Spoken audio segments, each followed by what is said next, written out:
Hey, this is Hillary Baggett with Hill Talks Podcast and Community Bloom, where we are building a women's midlife network.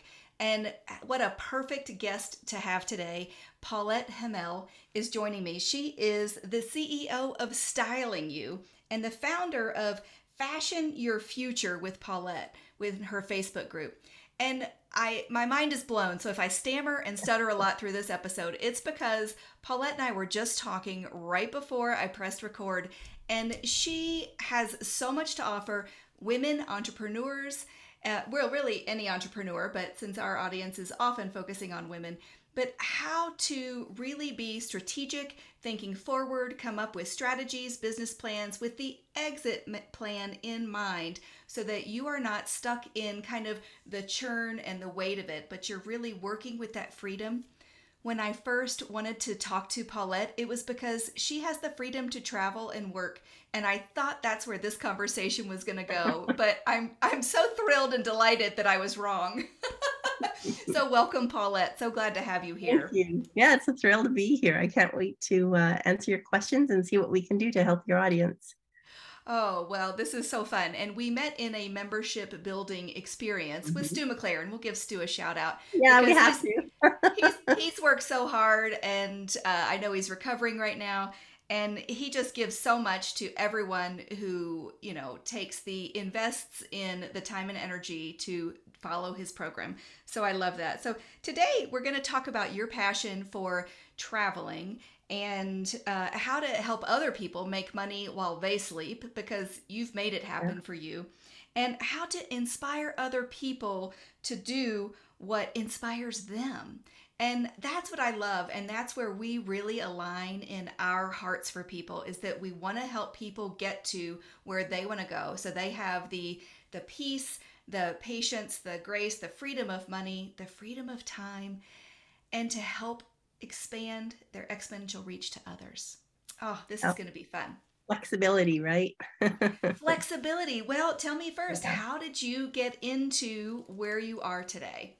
Like, is there an easy way to say that?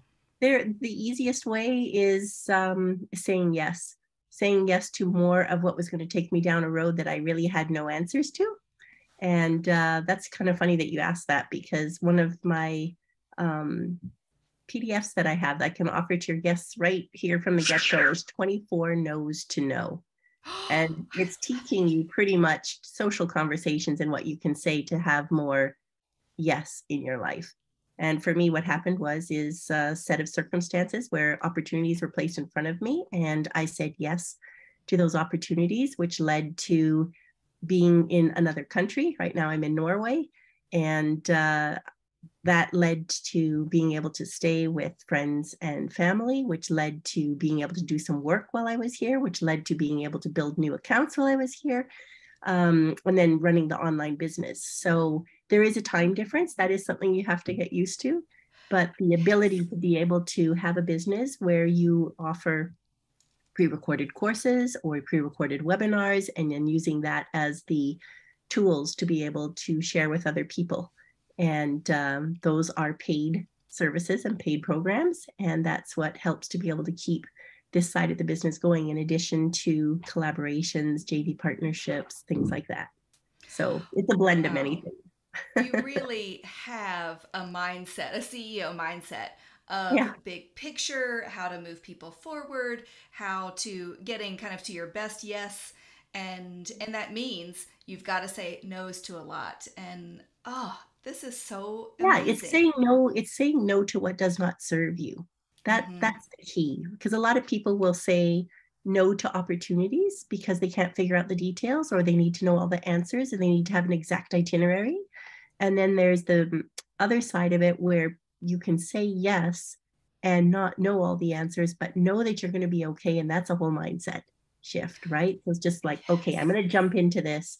I don't know what's going to happen. I don't have a plan that is to the nth degree, but I've got a plan that gives me a one, two, three. And being, supportive of yourself and being supportive enough of your abilities to know that, hey, the worst that's going to happen is I'll be late for something, I'll mess up a time frame or a time conversion. but I can still write, I can still send emails, I can still get a Wi-Fi connection. So and now I'm talking if you're far from home.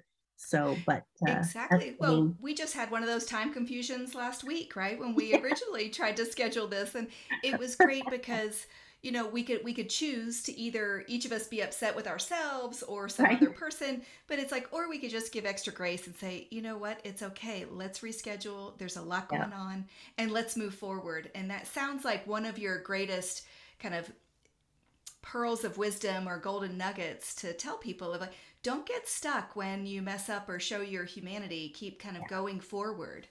yeah. Not only keep going forward, but um, believe in being okay with not having perfection. And that perfection model it's such a gauge that we've got in North America, especially. Actually, I see it here with people that work in Europe as well, that perfection and that incredible efficiency and being able to get X amount of tasks done within X amount of hours, that's become the norm for us to be judged against in terms of bonuses and our increases, right? So people have gone down that path. Then you have this whole world of people that have opened up onto online business and virtual working. And what has happened there is it's been like, hey, I can talk to somebody at 10 o'clock at night if they need to, because they're in China, and have a conversation with something that can help to still progress the business, but not be doing that for 8 hours through the whole night. If there's a blip in my time or in my family moments where I have to step aside to do a little bit of work, this is still possible. And I can still have a normal work day and structure it that I work. For example, in my case, I work Mondays to Fridays, but only Monday to Thursday online. Friday is my work on my business day. And that's where I take and step aside and go, what do I need to do for my following week? What do I need to do that's going to move me forward, that I want to have in terms of a podcast, or in terms of the newsletter, or in terms of an email campaign that I want to put together? So you need to carve out that time. And then when it comes to Saturday and Sunday, that's non-negotiable. That is my family time. That is when I'm going to be hiking, going to restore my mind, restore my body, and take time for me. And it took me decades. I am not exaggerating. It took me decades to be able to realize that your world does not fall apart when you don't work on weekends or work late nights or work 7 days a week. So, Oh, that is excellent encouragement and experience that came through. It was a hard won experience and wisdom, right? yeah, It yeah, didn't come easy. And I think if we could help future entrepreneurs, business women, midlife women who are about to pivot, to say, hey, you don't have to start out of the gate of, this is going to be a 60 to 80-hour work week. yeah. Because And if that's what you're I love. start That's what I love about your broadcast, Hillary. These midlife women, midlife is no longer 50. Midlife in many cases is becoming 40. It's also being 60. So there's this huge range. And really what huge. it's coming down to is people are saying, well, does it mean when I've hit this halfway mark, whatever that is for you, does that mean that I quit working? Does it mean that I have to think about retirement? And the word I use is inspirement. I'm going, I don't want to stop working. Working for me is not a chore. It is not a hurdle. It is for a lot of other women. But for myself, it is being able to share my experience. And at this season in my life, I'm in year 60. Now I'm considering, like, hey, what am I going to leave behind that's going to show the younger people a better path, a better way, and to try working differently so that they can see the world if they choose, so that they can experience moments that matter. And that means maybe it's being able to attend the grandkids' games. Maybe it's being able to go to your nieces and your nephews' theater plays, being able to stop in the middle of the afternoon and have coffee with somebody who dropped into town. Whereas before, I think a lot of us would be like, holy cow, I'm at work. I can't do this. I can meet you at 7 o'clock. I got 30 minutes to do this. I got to pick up the kids from here. I got to go home Right. and make dinner for this. And it's like, you do not have to live like that anymore. Oh, It sounds that's a easy. I know a lot of people, yeah, are listening to this and they're going to be like, oh yeah, easy for you because you're doing it. Easy for you because, well, at this stage of my life, I'm single. The kids are grown up. The grandkids are 7 and 6. So yes, my scenario might be a little simpler, but I've also been through the muck. And I've also been through the parts where my life was just like one event, one task, one more thing to do, where I felt like people were pulling me in a gazillion directions and there was no Paulette left. At the end of the day, I was just like, I didn't have a life. I was living my life by checking off a list of how much I got done for everybody else. And then I was Oh, just like, yes. okay, this life is absolutely evaporating. My brother got sick. He had cancer. I went to be with him in isolation for several weeks. And when I came back, I said, I am not going to live any longer where I'm not doing things that are going to let me experience nature, to experience calm, to share these cool things that I've done for other people and see if it might benefit someone else. And that led to the whole online business and everything else. So I don't want to get too off track, but Wow. So there's, that was really a pivotal moment for you going to see your brother when he was and yes. you were in isolation. Does that mean it was kind of during COVID then? He was in cancer treatment and he could not have any type of infection or anything out from the outside. So if we wanted to visit with him or to be with him, and he wanted somebody with him, so he asked me to come and help. And they put you into a hazmat suit, literally. Yeah. And I was there with him while he received treatment and just lived at the hospital for a couple of weeks. Well, And how is he what today? he's in remission, so Okay, he took okay. a treatment that worked. However, if the cancer comes back, there's no treatment that he'll be able to Okay. take from here on in. So that made both of us realize, because he was only 50 when this happened, and Absolutely. he was just like, I want to have more experiences with my girls. I want to do more things with my wife. And of course, the first thing that comes up for most people is travel. And I said to him, I said, so why can't you work from home? Why can't you not go into the office anymore? Oh, well, they haven't done that. Nobody's done that before. And this was pre COVID by about 1.5 years. Okay. So when he went back and he said, look, I want to do these treatments and I don't want to stop working because it's still important to me, they were able to help him to accommodate a hybrid form of working. Now, in my case, I was commuting from Milwaukee to Chicago, which is a 2 hour hike one way. And I was actually let go of my job because I refused to continue the commute. And they Yes. said to me, they said, you cannot work from home. You must come into the office every day. And I said, I don't understand this. There's no reason why I can't be able to do the same quality of work, especially when I'm the leader of a team, and be able to work with them with weekly calls. I can come in 2 days a week. It was so foreign to them. And this is an old established corporation. And I'm sure a lot of other women and people are in this type of a situation where they're just like, I Yes. can't do that. They'll never agree. All I'm going to say is ask.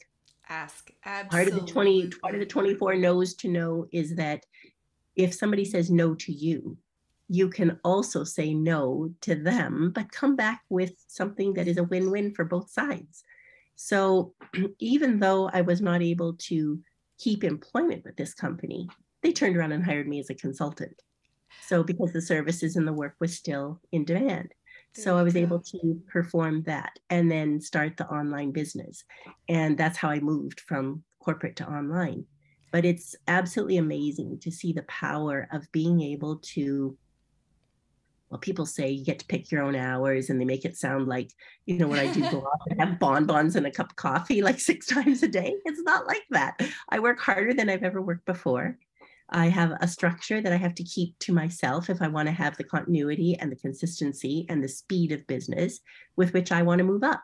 So I had to realize a big, big question that one of my mentors said to me, and I will never forget this, and I hope this will resonate with a lot of listeners, is what do you need to give up to move up, right? In order for Ooh, you to ooh. continue to go up, you have to give up something. And it's not that it's a sacrifice, it's that you have to give up being lazy, give up being procrastinating, you have to give up doing the theory and the learning and not enough doing. And Oh, that guilty, yeah, guilty. me too. Me too. That's what the slowest part of my process was, because I was so wrapped up in like reading the books and following the videos and buying the courses and watching all the different things that were going to make me have all the knowledge about what needs to be done. And at the Right. end of the day, it's just get out there, test and test and test and test. And I was told this so many times, but I didn't understand it. I thought a Right. test was actually a process, but the test is the doing. go out there and ask. You and I were talking earlier. We're just like, how do we know what our audience wants? You have to ask them what they want. Well, There's how do that you do word. that? There's that word, Right. ask. And yeah, Yes. and how do you do that? You do that by launching ideas and courses and programs, or giving a PDF, or doing a little excerpt live, or talking to people every day, or asking questions, or creating a survey, or doing a quiz. But these are the tools that you can use, and you don't have to know them all. I stepped back and went super organic. All I did was, for everybody that joins my group, I ask them 3 questions. If they don't answer the 3 questions, I don't let them into the group. And then I go back and I contact them and I say, what could I do that would move you forward in your business? And usually what comes out is the need for help, in terms of, I don't know how to do the tech. I don't know how to get, like, they get stuck in the details. And then I just turn around and just say, well, how many of your people, of your potential clients, have you talked to?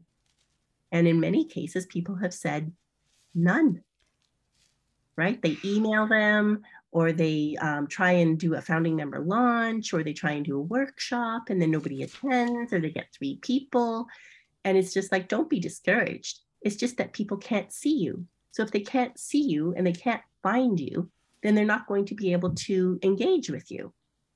And all these algorithms and everything that are working with social media, and even the mentors you and I share and groups that we're in, it comes down to getting your idea out there and letting people resonate with you onto whether or not this is something that they need.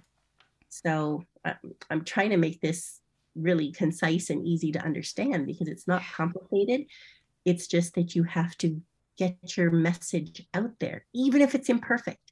Just Yes. let people hear your ideas so they get to know you and be like, you know what? I want to hang on to this person's coattails, because she's going to go somewhere, or she's got the network, or she's got the connections, or she's got enough insights and has been through stuff, and she already paid the money and has been through, the nuts and bolts of the school of hard knocks, they call it, right?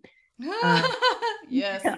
So if you're with people that have gone through that before you and they're a few steps ahead of you, then you know that you found somebody that can help take you to that next level. And bottom line is, that means finding a coach.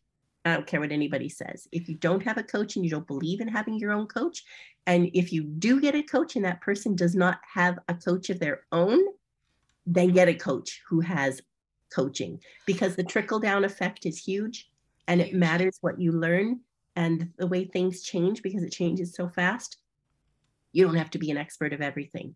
You have to be tied to people that know how to give you the warning signals that, hey, don't forget that you're going to need to do this. This is something that I learned not to do. This is something that you want to take and follow so that you can become better at this and not make the same mistakes that I did. So, Wow. Wow. I need to go back and listen to all of this already. This is so rich with true wisdom. And it's not just that every coach should have a coach in theory. Anyone who's coaching needs to also be refueled. And as an occupational therapist, and when I help people let go of physical, mental, and emotional either pain or trauma, I would always tell them, they said, well, how do I find someone when I move? And I said, well, there's a directory, but you need to always ask that person, who do they go to for therapy to release their own stuff? Because again, it's the same trickle down effect. If you're not letting go of all of your stuff, how can you really best serve and help others? So that's a really great point. Oh, love that. Wow. I've been scribbling notes. If you hear paper shuffling, that's me writing it down. And so what I'm really hearing you say, Paulette, is, what do we need to give up in order to move up? And sometimes, the modern term is, level up, level up. But that's true. And so there's going to be something you have to let go of. And there's something you're going to give up. And it might be a mindset. It might be a habit, a practice for health and nutrition. It might be, well, maybe I can't eat that or as much of that as I wanted or used to. Or maybe I can't drink that. So that's kind of an easier, tangible.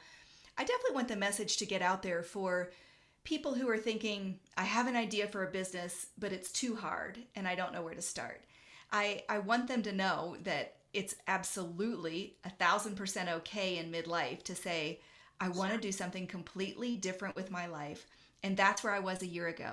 I wanted to reach out and help any woman going through hormonal fluctuations, perimenopause, pre and post hysterectomy to not go through the same things I was going through of information overload, so much stuff. So part of my heart of giving back to other people is thinking, how do we bring all this collective wisdom together in an organized way? And whether it's, building summits together or gift giving Mm-hmm. or sending out our PDFs and our freebies to get people to know us and to like us and trust us, because we're not trying to sell to people, we're trying to offer this assistance, this help, so they can move forward I and think really if you operate from serving and you operate from generosity without expecting anything in return, then a natural progression is going to be that you're going to be able to start a business no matter how crazy or difficult you think the idea is, and that it will start to manifest itself because people will then start to collaborate. And I think it takes that realization that when you do stuff together with other women or people that can give the parts of the spokes of the wheel that will in a how do I say this, in its entirety, when you're working with people that have specializations that as a whole give the client the experience of a total all-encompassing event or experience for themselves, that's when you're going to hit the win, right? So it's being able to say that, hey, I might know only one piece of this pie, and I know that my client wants this total big picture. Then you need to work with other people that can fill in the rest of those spokes of that wheel to be able to say, okay, all together, 8 of us are going to be able to give you this incredible experience. And then that becomes a summit, or that becomes a 8 series video, simple video like we're doing now. Maybe you talk to 7 other women, and all together this becomes a series that you put together that becomes this item that you can sell or item that you can give away in order to get exposure for you and the people that you're promoting.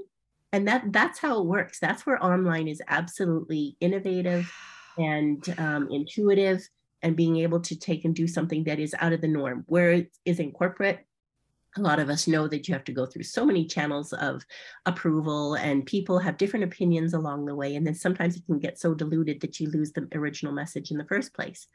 But when you're in control of your business and you know that you have a slice of the expertise and that you can get a whole bunch of other people together to make a total pie, that's the winning scenario. And I think you're on it. And I think everybody listening, I really hope that they start to see that if you think it's too complicated, too scary, and too big, then do your slice of the pie and find the other people that will fill the rest of it, and then present that together as a unified group project, essentially. I'm in. So I see it. I yeah, see the vision. I sketched out the spoke wheel, I and know, right? I'm like, you're so right, which is so wild because my success path that we were working on, Yeah. trademarked, sorry, Stu McLaren, but it was literally, I realized it was spokes of a wheel in each of these wellness areas. So Yeah. love, I love, do I love. do something very similar called a life map. And I Okay. just take people through the different sections of life that allow you to, how do you find this time to travel? How do you make the money to travel? How do you do the time to be able to work and be in a place and not be sad that I'm not out? I'm looking out here at literally at cows in a field on the top of the mountain in northern Norway. And I'm looking at this going, I should be out there. But then I That's know right. I only have a little bit of work to do, and then I can go back and I can play. And I can take the time to do adventures and go on a hike in the middle of the day, and then use that as an applicable lesson with regards to business for the people that are watching and following me, and then teach Oh, them if they're interested to do the same thing.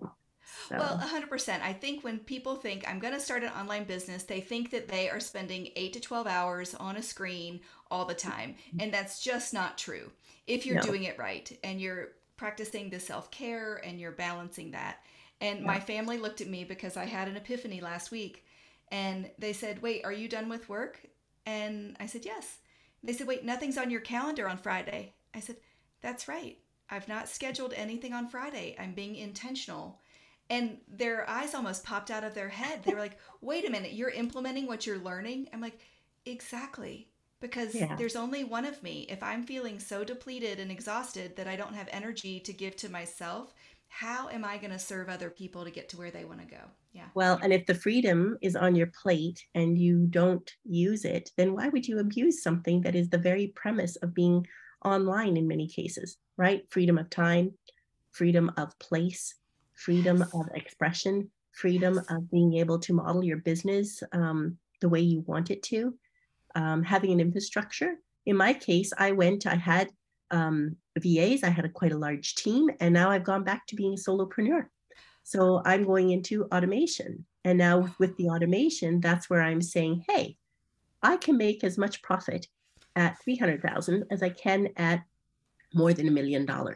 So for me, the realization was, how much do I need in midlife, in what I'm doing? How much do I really need that will make me happy, that will give me what I need to have the lifestyle that I want? So I chose to have less income on paper, but the profitability is just as high as a business that's over $1 million.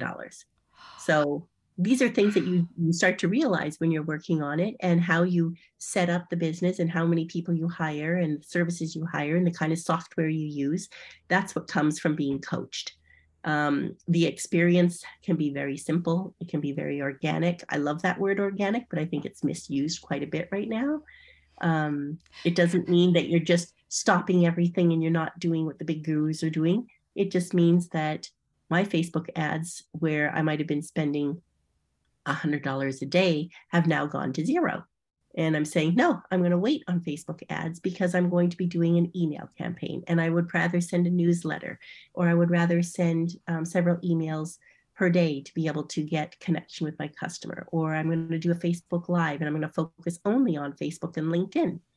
And that is for me the case. I'm just choosing two platforms, and then I use Stu McLaren's Searchy as my basis for being able to do a video platform, because that's a form of communication that I really like with people. I love these Zooms. I love being able to send a short communication via email, or to be able to walk in the forest and go for a hike and give people 3 minutes of silence, for example. So I try and share what I'm doing for them to experience it, hopefully to inspire them to do the same thing. And if not, and they want something closer to home or something that's a little bit more simple, that's an option too. And just say, hey, all I have to do is set up an infrastructure that's going to work.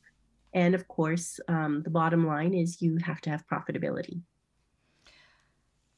Wow. Well, I Yeah. see we're going to have to schedule another talk because we could I just would love keep to. going and I would love it. And we're just going to build those spokes to these wheels and see how we can reach and help and support more entrepreneurs. This is so exciting and what a delight. How can people find you, Paulette, if they want to follow up?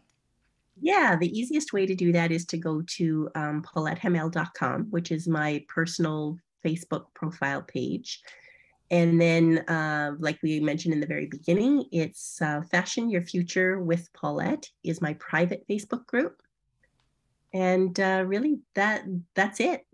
So once you're there, if you reach out and send me a direct message, I respond to all messages, and we can start emailing and go from there. If people want to hop on a call, not a problem, and I'll be happy to answer anybody's questions. I would love to support other women that are trying to step out of the norm and try something totally different at this stage in their lives. So, yeah. Absolutely. Well, I mean, my eyes, I feel like a kid at Christmas of that you've sparked all these ideas, but you've Aw, also spoken some really solid truths of we can't do everything. We've got to say no to a lot of things.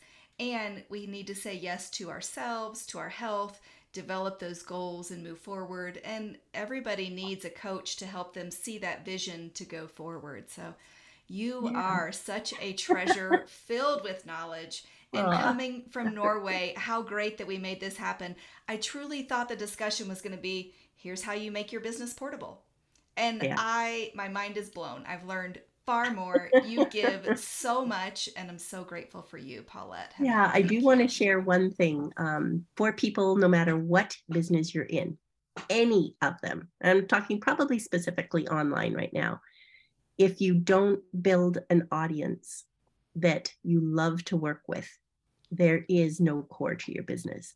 So that's the biggest nugget, the biggest words of Mm, advice, if you want to call it, is build an audience that you love, that loves you back, because that will liberate you to be able to travel and to be able to have freedom and flexibility, especially with regards to time. So the sooner you realize that your audience is the magic and that you're there to serve them, and that you also have the choice to choose who you want to work with, that mm. is critical. That is So the lifeblood of great. your business. Mm-hmm. The lifeblood of the business. Well, I love it. And thank you so much for your time. You're What a welcome. gift. And we will talk again soon. That'd be awesome.